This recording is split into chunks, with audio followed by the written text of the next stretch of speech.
Hello friends and welcome to my channel. My name is EJ Marino and today we are diving in to the Critics' Choice Awards nominations. I am part of the Critics' Choice Association. You can check out my little bio somewhere up here. I'll link it or link it down there. I am so hyped. This has been such a weird year for films. I have seen, oh my god, hundreds of like 100 movies I think last year, including all of these amazing for-year consideration awards. So we're going to be diving into my reactions of the nominations. I'm not here to shade my fellow Critics' Choice Association people, but I'm a little curious to see what the hell they picked because it is going to be quite the year. All right, guys, let's just dive into all of the madness right now. All right, so let's look at the best score. I have seen nothing from this, so I am so crazy and so hyped. Best score, we have The Midnight Sky, Tenet.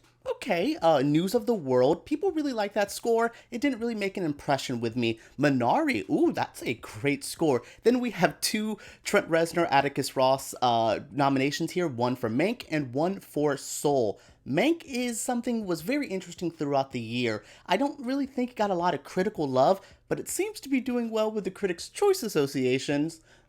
So we'll see. So that's the first one I see for Mank here. Let's go to Best Song. We have Everybody Cries from The Outpost. Fight for You from Judas and the Black Messiah. We have My Hometown from the Eurovision, which is a movie I actually didn't get to see, but everyone really liked it. We have Seen from The Life of Head, Speak Now from One Night in Miami, and Tigress and Tweed from The United States versus Billie Holiday. I really like Speak Now from One Night in Miami. I would say that's a very good pick. Oh, let me go back to score real quick. I would say I would probably give it to the Soul score. I love that score a lot. But yes, going back to Best Song, we have One Night in Miami. That would be my pick. I don't know. These are some really good nominations in these earlier ones. Now let's go to Best Foreign Language Film. Okay, why is Minari here? Sure. Another Round, Collective, La Llorona, The Life Ahead, Minari, and Two of Us. Two of Us and La Llorona have this like darker vibe to it, which I'm so happy. I love seeing Shudder on a nomination for anything. I'm a big fan of the streaming service Shudder, so to see them representing La Llorona here, so cool. Minari would be the pick here. It's the best film out of this bunch. It's one of the best films I've seen all year. It's more than a foreign language film. I hope to see it in Best Picture. Fingers crossed, guys. Ooh, okay. All right, Best Comedy. Well, this is an interesting selection of films. Best Comedy is probably my least favorite category because I'm not a comedy person. So let's go to Borat, a subsequent movie film. All right, the 40-year-old version. Like that movie a lot. King of Staten Island. Forgot that was even up on the the things to nominate. On the Rocks from A24, directed by Sofia Coppola. Not my favorite. Palm Springs, representing Hulu and Neon. That is dope. And The Prom. Yeah. Okay, Palm Springs is the best one out of this bunch. I was not a big fan of Borat at all. King of Staten Island was okay. On the Rocks, not a fan. And The Prom, not my favorite, but I really think Palm Springs has a good chance. They've really hyped up their for-year consideration. Let me show you what they gave me. I don't even drink, and they sent me beers from their movie. It is so cool. So yes, I definitely think they have worked really hard this campaign. A very good film, a very good campaign effort. Let's go to Best Visual Effects. I see one that I love that I personally nominated just because I had to see it here. We have Greyhound. We have The Invisible Man. Yes! Oh god, please give me some Elizabeth Moss later on. We have Mank. We also have The Midnight Sky, which is good. Mulan, Tenet, and Wonder Woman 1984. I liked me some Wonder Woman 84.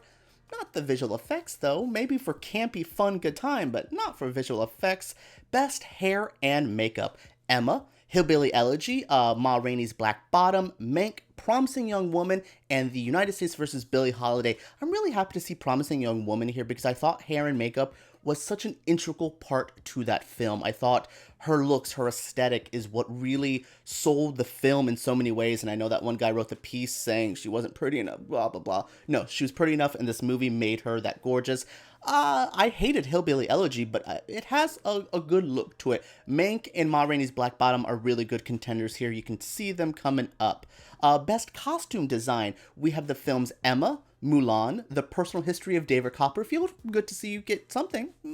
Ma Rainey's Black Bottom, Promising Young Woman, and Mank. Oh my goodness, seeing Promising Young Woman in costume design, something else I really liked seeing it there. I can see this going to Ma Rainey's Black Bottom or Mank again. Really good technical stuff on the end for that film. Let's go to Best Editing, a very interesting award. We have The Trial of the Chicago 7. I think it's very well edited. We have Mank. Okay. Tenet. Well, it's edited. There is editing in that film, sure. The Father. Okay, is that Yorgos Lanthimos? What are you doing here? Okay, Sound of Metal and Nomadland. I did not know Chloe Zhao edited that film. Wish I liked the pacing of it more. Yeah, this is a strong category. Trial of Chicago 7 is probably the strongest one for me there. What do you guys feel? What's your favorite of the editing? Tenet and Mank, I think, are edited very oddly. Nomadland is the pace of molasses. Sound of Metal there. Sound of Metal, this would, I think, incorporate the audio editing as well, and Sound of Metal sounds so gorgeous. Okay, let's go to production design.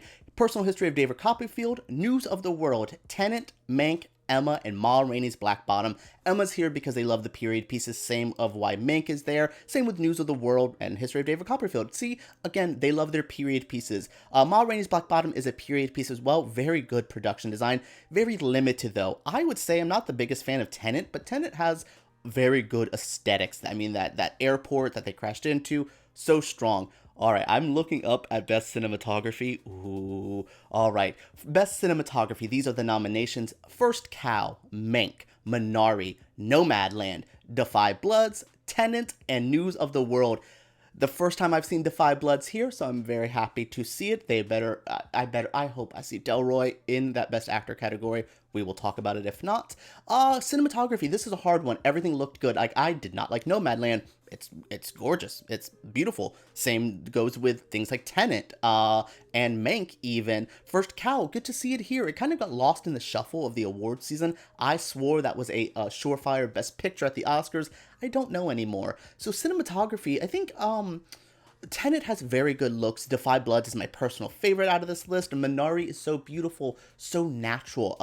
But if you're gonna go natural and beautiful, it has to be Nomadland. I'm gonna have to say that would be my prediction here. Maybe not my personal vote, but my prediction. Best Adapted Screenplay. We are just diving through these awards. We're getting up to those top people because we will have conversations. News of the World for Best Adapted Screenplay. The Father, One Night in Miami. So good. First Cow, Ma Rainey's Black Bottom, and Nomadland. It's probably going to be Nomadland. I would personally like to see One Night in Miami. I think it's so well translated from the script, and that goes with the directing as well, from the stage to this film production. I really think it's so good. Says a lot. That movie says a lot with saying a lot, because there's a lot of dialogue where, like, Nomadland wants to say so much, and I don't think it has any message, any real point of view. It's just presenting the situation. Ma Rainey's Black Bottom is good as well. Oh god, this is Best Adapted Screenplay is really good. Oh, okay, whoo. All right, let's go to Best Original, and I'm just happy to see one of them here. Lee Isaac Chung for Minari, Emerald Fennell for Promising Young Woman, Jack Fincher for Mank. We also have Never, Rarely, Sometimes, Always. A very good film. I'm glad to see it get some love. I feel like it's another one that's got lost in the shuffle of a very hectic year. Finishing off Best Original Screenplay, we have Sound of Metal and Aaron Sorkin's The Trial of the Chicago 7. Okay, Sorkin has a really good chance here. I would personally love to see Mank or... sorry, not Mank, never Mank. Mank is probably going to win as well, though. But Promising Young Woman and Minari are my favorites out of these things. But I can see it going to Mank because of the history with Jack Fincher's script and his son getting to direct it. Awards people, critics, even the Oscar people love those type of conversations. So yeah, no, it's going to be Sorkin, though. I definitely see Sorkin walking away with this, or Mank. It's hard. That's a hard one. Best Original Screenplay, it's hard. I personally want to see Promising Young Woman. I mean, I have oh god, so much noises. I have a little pin for it right here. So, like, I like that movie a lot. It's one of my favorites. They did really well with the For Your Consideration as well. So, all right, Best Director. This is... Yes, let's get it to Best Director. So far, this is my favorite category. Lee Isaac Chung for Minari, Emerald Fennell for Promising Young Woman, David Fincher, Mank, Spike Lee, Defy Bloods, yes, Yes, yes, yes. Regina King for One Night in Miami. Aaron Sorkin for The Trial of the Chicago 7. And Chloe Zhao for Nomadland. We have one, two, three, four? Four people of color here? We have two women? Three women? This is what I want to see. This is the type of, this isn't forced diversity. This isn't just, oh, let's give it to the women. Women directed some badass films this year. Promising Young Woman, One Night in Miami, Nomadland. This is a good, strong category. I don't know. I don't know. Oh my god, I don't know. Chloe Zhao has won it from most of the critics' circles, so she has a very good chance here. But never count out Regina King. She's loved by human beings. Spike Lee he's that dude. Like, he's awesome. Spike Lee directed a hell of a movie this year. Emerald Fennell directed one of my favorite movies of 2020 with Promising Young Woman. Whew. Minari though, but Fincher with Mank. Oh my god, what a dope category. Good job for the Critics' Choice Association with their best directors here. This is awesome. All right, best acting ensemble. We have Defy Bloods, yes. Judas and the Black Messiah, yes. Ma Rainey's Black Bottom, yes. Minari, yes. One Night in Miami, yes. And Trial of the Chicago 7. Wow, acting ensembles kicked ass in 2020. Holy hell, I would give it to everyone here. Everyone here has an amazing ensemble. I think Judas and the Black Messiah is definitely lifted up by its two lead performances, but that's not to deny anyone who else is in that movie, because that's a very strong film. Ma Rainey's Black Bottom, Coleman Domingo, oh my god, everyone. Defy Bloods with Chadwick in it. Chadwick's in Ma Rainey and does it great, but Defy Bloods is Delroy Chadwick. Wow, acting ensemble. Wow, we had a great year for film. Like, I think looking at these nominations for the Critics' Choice, we've had a great year. Best Young Actor. So this is a category that was a struggle for me. I'm sad to see one of my picks isn't here, but there are some really good picks. We have Ryder Allen. We have, I do not know how to pronounce his name, but they were the young actor in the Life Ahead.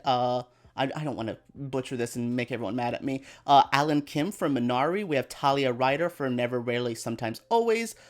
Carolyn Spiegel for The Midnight Sky. And Helena Zengel for News of the World. Wow, young actor was really good. It's Alan Kim. If you've seen Alan Kim in Minari, if you've seen him in an interview, he's an icon legend already.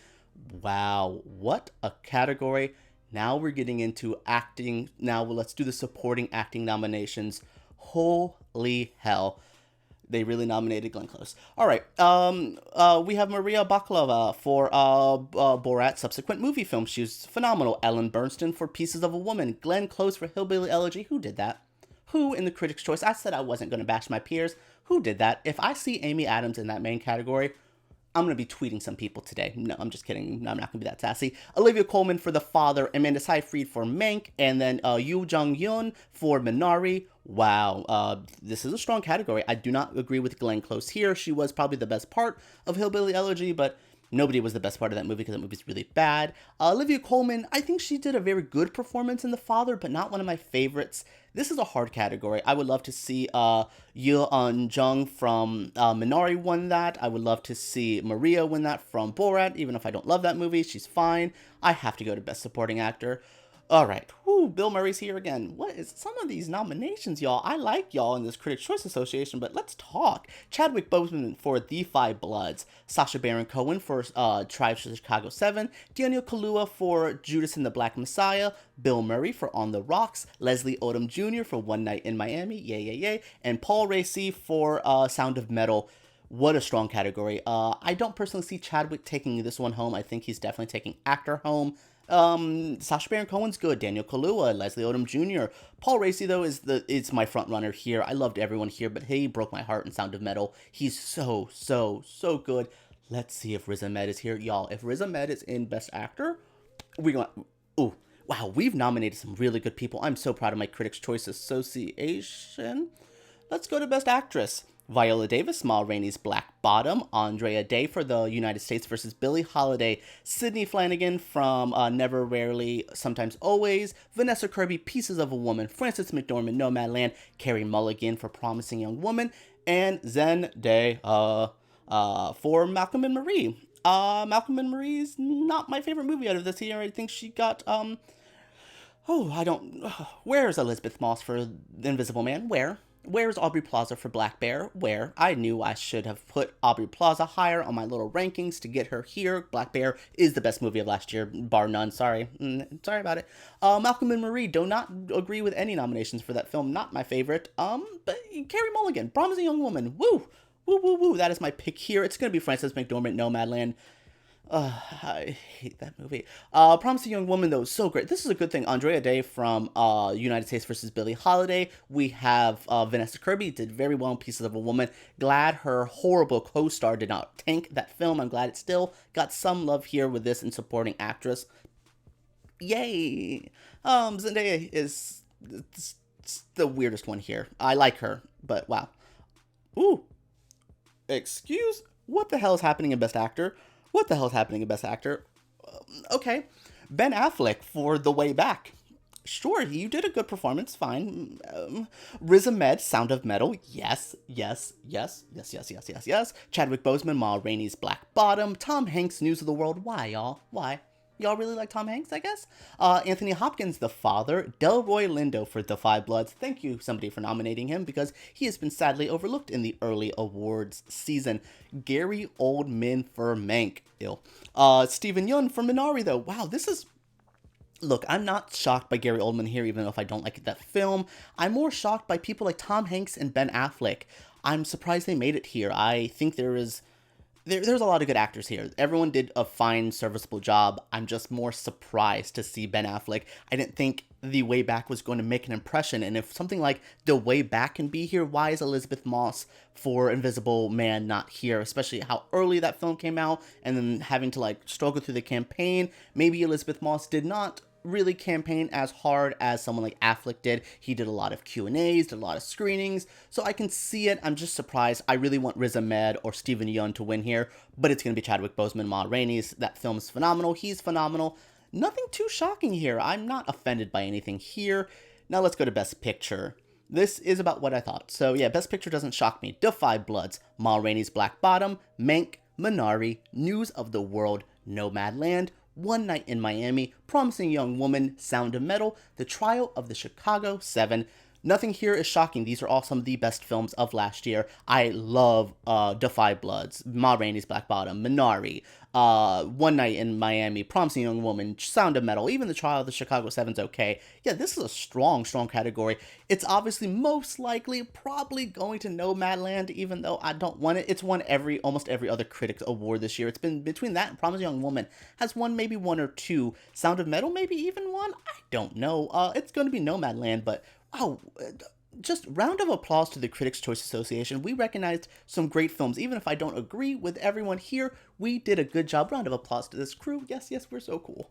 All right, everyone, that was it for my reaction to the nominations for the Critics' Choice Association, the 26th Annual Critics' Choice Association. Last year, I got to attend the award show. I was so happy. It was so fun. It was such a experience. Sadly, this year, due to the ongoing global pandemic, I would not be going. But, no one is. So that's fine. I'm really happy with these nominations. I cannot wait to see the award show. It is on March 7th, I believe. Let me confirm. Yes, on March 7th on the CW. Make sure you guys watch it. I am so happy to see that this is there. We had Mank leading with 12 nominations and Minari following up with 10. What a good job. Netflix coming in with 72 nominations.